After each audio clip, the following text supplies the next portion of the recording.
இந்தியாவில் இருக்க எல்லா ட்ரெயினுமே லெஃப்ட் சைடில் தான் போகும். ஆனால் திண்டுக்கல் மதுரை செக்ஷனில் மட்டும் ட்ரெயின்ஸ் எல்லாமே ரைட் ஹேண்ட் டைரக்ஷனில் தான் மூவ் ஆகும்.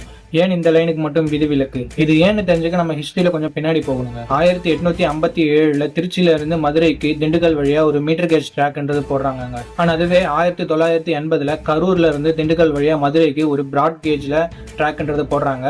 அது எல்லாமே ரெண்டுமே பேரலா தாங்க வருது. மீட்டர் கேஜ் இந்த சைடு வருது அண்ட் ப்ராட் கேஜ் அப்படி கொஞ்சம் அதுக்கு பேரலா இந்த சைடு வருது. 2000ஆம் ஆண்டு திண்டுக்கல்ல இருந்து மதுரை வரைக்கும் இரட்டை வழித்தளம் அமைக்க தேவை வருது. ஸோ ட்ராக் டபுளிங் பண்றதுக்கான அவசியம்ன்றது ஏற்படுதுங்க. நமக்கு ஆல்ரெடி கரூர்ல இருந்து திண்டுக்கல் வழியா மதுரைக்கு ப்ராட் கேஜ் போட்டாங்கல்ல, அது ஆல்ரெடி ஒரு வழியா நம்ம கன்சிடர் பண்ணிக்கிட்டாங்க. அண்ட் ரெண்டாவது ட்ராக்காக இவங்க புதுசா எதையும் போடலங்க. ஆல்ரெடி திண்டுக்கல்ல இருந்து மதுரை வரைக்கும் ஒரு மீட்டர் கேஜ் போட்டிருந்தாங்க இல்லையா, அதையே இவங்க ப்ராட் கேஜை கன்வெர்ட் பண்ணிட்டாங்க. So already Karur to Madurai இருக்க ப்ராட் கேஜை திண்டுக்கல்ல இருந்து மதுரை வரதுக்காக ட்ரெயின்ஸ் எல்லாமே அதை யூஸ் பண்ணிக்கிச்சு.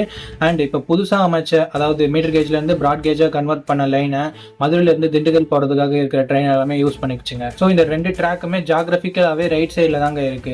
நம்ம பாக்குறதுக்கு என்னமோ இது ரைட் சைட்ல போற மாதிரி தெரிஞ்சாலும், பாக்குறதுக்கு தப்பா போற மாதிரி தெரிஞ்சாலும் அது டெக்னிக்கலா கரெக்டா தாங்க போகுது. ஸோ இப்போ புரிஞ்சிருக்கும்னு நினைக்கிறேன். பிராட் கேஜ் கன்வர்ஷனால தான் ட்ரெயின்ன்றது ரைட் சைட்ல போயிட்டு இருக்கு. இந்த வீடியோ உங்களுக்கு கண்டிப்பா இன்ட்ரெஸ்டிங்கா பட்டிருக்கும் அண்ட் யூஸ்ஃபுல்லா இருந்திருக்கும் நினைக்கிறேன்.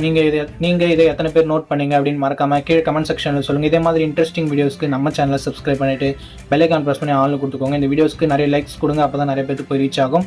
தேங்க்ஸ் ஃபார் வாட்சிங்.